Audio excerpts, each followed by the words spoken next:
আসুন পশ্চিমবঙ্গের আবহাওয়ার একটা কুইক আপডেট নিয়ে নেওয়া যাক। আজ তো 25শে ডিসেম্বর, তাই না? তো আগামী 5 দিন, মানে এই বড়দিনের ছুটির সময়টা শীত ঠিক কেমন থাকবে চলুন সেটাই ঝটপট দেখে নিই।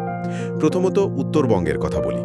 কোচবিহার আর আলিপুরদুয়ারে কিন্তু শৈত্যপ্রবাহের একটা সতর্কতা আছে।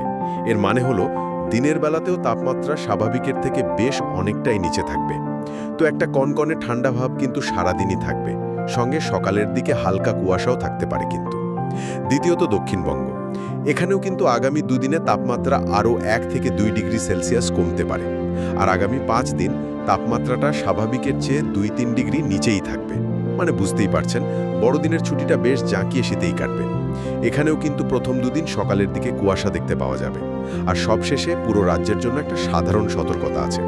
দেখুন, বৃষ্টির কোনো সম্ভাবনা নেই, আবহাওয়া একদম শুকনো থাকবে। কিন্তু আসল ব্যাপারটা হলো কুয়াশা। সকালের দিকে দৃশ্যমানতা কমে 200 মিটারের কাছাকাছি চলে আসতে পারে।